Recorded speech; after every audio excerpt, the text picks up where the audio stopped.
ಕೇರಳದಲ್ಲಿನ ದ್ವೇಷದ ರಾಜಕಾರಣ ನಮ್ಮ ಜಿಲ್ಲೆಯಲ್ಲಿಯೂ ಹಬ್ಬಿದೆ ಎಂದು ಸಂಸದ ನಳಿನ್ ಕುಮಾರ್ ಕಟೀಲ್ ಹೇಳಿದರು. ಅವರು ಕಿನ್ನಿಕೋಳಿ ಯುಗಪುರುಷ ಸಭಾಭವನದಲ್ಲಿ ನಡೆದ ಮಾಧ್ಯಮಗೋಷ್ಠಿಯಲ್ಲಿ ಮಾತನಾಡಿ, ಕಿನ್ನಿಕೋಳಿಯ ಬಿಜೆಪಿ ನಾಯಕನ ಹತ್ಯೆಗೆ ದೊಡ್ಡ ಮಟ್ಟದಲ್ಲಿ ಸಂಚು ನಡೆದಿದ್ದರೂ ಪೊಲೀಸ್ ಇಲಾಖೆಯ ಮೂಲಕ ಪ್ರಕರಣವನ್ನು ದರೋಡೆಗೆ ಸಂಚು ಎಂದು ಬಿಂಬಿಸುತ್ತಿದ್ದಾರೆ. ಪ್ರಕರಣದಲ್ಲಿ 6 ಮಂದಿಯ ಬಂಧನವಾಗಿದ್ದರೂ 3 ಮಂದಿಯ ಹೆಸರು ಮಾಧ್ಯಮದಲ್ಲಿ ಬಂದಿತ್ತು. ಇದಕ್ಕೆ ಸೂತ್ರರಾದ ಕ್ರಿಮಿನಲ್ ಹಿನ್ನೆಲೆಯ ನವೀನ್ ಕುಮಾರ್ ಅವರನ್ನ ಬಂಧಿಸಿಲ್ಲ. ಇದರ ಸತ್ಯತೆ ಹೊರಬರಬೇಕು, ಇಲ್ಲದಿದ್ದರೆ ನಾವು ಉಗ್ರ ಹೋರಾಟವನ್ನ ಮಾಡಬೇಕಾಗುತ್ತದೆ. ಕೇರಳದಲ್ಲಿನ ದ್ವೇಷದ ರಾಜಕಾರಣ ಇದೀಗ ನಮ್ಮ ಜಿಲ್ಲೆಯಲ್ಲಿಯೂ ಹರಡುತ್ತಿದೆ. ಜಿಲ್ಲೆಯಲ್ಲಿ ಗಾಂಜಾ ಮಾಫಿಯಾ, ಡ್ರಗ್ಸ್ ದಂಧೆ ಹೆಚ್ಚಾಗ್ತಾ ಇದೆ. ಸಿದ್ದರಾಮಯ್ಯ ಸರ್ಕಾರ ಇದನ್ನ ನಿಯಂತ್ರಿಸುವಲ್ಲಿ ಸಂಪೂರ್ಣವಾಗಿ ವಿಫಲವಾಗಿದೆ ಎಂದರು. ಇದರಲ್ಲಿ ಪ್ರಮುಖವಾಗಿ ಹೇಳಿರುವಂತಹ 2 ವಿಷಯಗಳು, 2 ಹೆಸರುಗಳು. ಒಂದು, ಈ ಭಾಗದಲ್ಲಿ ಕಳೆದ 10 ಸಮಯಗಳಿಂದ ಗಾಂಜಾ ಡ್ರಗ್ ಮಾಫಿಯಾಗಳಿಗೆ ಯುವಕರನ್ನು ಬಲಿ ಮಾಡತಕ್ಕಂಥದ್ದು, ಡ್ರಗ್ ಮಾಫಿಯಾಗಳಲ್ಲಿ ವ್ಯವಹಾರ ನಡೆಸತಕ್ಕಂಥ. ಇನ್ನೊಬ್ಬ ನವೀನ್ ಕಟೀಲ್ ಅನ್ನತಕ್ಕಂಥ ಹೆಸರಿನಲ್ಲಿ ಪತ್ರಿಕೆಗಳಲ್ಲಿ ಉಲ್ಲೇಖ ಆಗಿದೆ. ಇಬ್ಬರು ಕಾಂಗ್ರೆಸ್ಸಿನ ಕಾರ್ಯಕರ್ತರು. ಇವರ ಹಿಂದೆ ಬೆನ್ನೆಲುಬಾಗಿ ನಿಂತವ್ರು ಯಾರು? ಪೊಲೀಸ್ ಇಲಾಖೆ ನ್ಯಾಯಯುತವಾಗಿ, ರಾಜಕಾರಣ ಇಲ್ಲದೆ ಇವತ್ತು ರಾಜ್ಯಕ್ಕೆ ಕೈಗಟ್ಟಿ ಹಾಕ್ಲಿಕ್ಕಿಲ್ಲಲ್ಲ. ಇವತ್ತು ನೀತಿ ಸಮಿತಿ ಇದೆ, ಯಾವ ರಾಜಕಾರಣ ಯಾವ ಪುಟಾರಿಯು ನಾನು ಫೋನ್ ಮಾಡುವಾಗಿಲ್ಲ.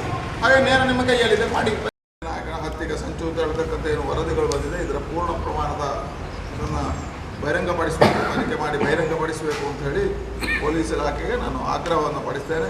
ಇಲ್ಲಾಂತಾದರೆ ಅನಿವಾರ್ಯ ನಾವು ಹೋರಾಟಗಳನ್ನು ಕೈಗೆತ್ತಿಕೊಳ್ಳಬೇಕು. ಚುನಾವಣೆ ಇದೆ, ನೀತಿ ಸಮಿತಿಗೂ ತೊಂದರೆ ಆಗದ ರೀತಿಯಲ್ಲಿ ನಾವು ಹೋರಾಟಗಳನ್ನು ಮುಂದುವರಿಸಬೇಕಾಗಿರ್ತಕ್ಕಂಥ ಅನಿವಾರ್ಯತೆ ಭಾರತೀಯ ಜನತಾ ಪಾರ್ಟಿಗಿದೆ ಅಂತ ಹೇಳ್ತಾ, ವಿಶೇಷವಾಗಿ ಅಯ್ಯಪ್ಪ ಮತ್ತು ನವೀನ್ ಕಟೀಲ್ ಮೇಲೆ 10 ಆರೋಪಗಳಿದ್ದಾವೆ. ನಾನು ತಕ್ಷಣ ಪೊಲೀಸ್ ಇಲಾಖೆಗೆ ಆಗ್ರಹ ಮಾಡಿದ್ದೇನೆ, ಇಬ್ಬರನ್ನು ತಕ್ಷಣ ಬಂಧಿಸಬೇಕು. ಇದರ ಹಿಂದೆ ಇರತಕ್ಕಂಥ ಸತ್ಯಾಸತ್ಯತೆಗಳು ಬಹಿರಂಗ ಆಗುತ್ತೆ. ರಾಜಕಾರಣಕ್ಕೋಸ್ಕರ ದ್ವೇಷದ ಕೊಲೆ ಆಗಿದೆ, ರಾಜಕಾರಣದ ದ್ವೇಷದ ಕೊಲೆ ಹತ್ಯೆ ಸಂಚು ನಡೆದಿದ, ಅಥವಾ ನಿಜವಾಗಿ ದರೋಡೆಗೆ ಪ್ರಯತ್ನ ಆಗಿದೆ, ಅಥವಾ ಗಣಿಗಾರಿಕೆಗೆ ತಡೆ ಒಡ್ಡಿದ್ದಾರೆ ಈಶ್ವರ ಗಿರಿಗಳು ಅಥವಾ ಮಕ್ಕಳದಂತ ಇಲ್ಲಿಯ ಪ್ರಮುಖರು ಅಂತ ಹೇಳುವಂಥ ಕಾರಣಕ್ಕೋಸ್ಕರ ಈ ಘಟನೆಗಳು ನಡೆದಿದ್ದಾವ ಅನ್ನುವಂಥದ್ದು ಸ್ಪಷ್ಟ ಮಾಹಿತಿ ಜನರಿಗೆ ಕೊಡಬೇಕು ಅಂತ ಹೇಳುವಂಥದ್ದನ್ನು ಆಗ್ರಹಿಸ್ತೇನೆ. ಬಿಜೆಪಿ ಮುಖಂಡ ಈಶ್ವರ್ ಕಟೀಲ್ ಮಾತನಾಡಿ, ಕಿನ್ನಿಗೋಳಿಯ ಸುಖಾನಂದ ಶೆಟ್ಟಿ ಸರ್ಕಲ್ ಬಳಿ ಹಾಗೂ ಕಟೀಲಿನಲ್ಲಿ ನನ್ನ ವಾಹನಕ್ಕೆ ತಂಡವೊಂದು ಅಡ್ಡ ಇಟ್ಟಂತೆ ಹಾಗೂ ನನ್ನ ಗಾಡಿಯನ್ನ ಬೇರೆ ರಾಜ್ಯದ ಕಾರಿನಲ್ಲಿ ಹಿಂಬಾಲಿಸಿಕೊಂಡು ಬಂದಂತೆ ಅನುಭವ ಆಗಿತ್ತು. ಕಳೆದ ಕೆಲ ದಿನಗಳ ಹಿಂದೆ ಪೊಲೀಸ್ ಇಲಾಖೆಯಿಂದ ಜಾಗೃತರಾಗಿ ಇರುವಂತೆ ಹೇಳಿದ್ದಾರೆ.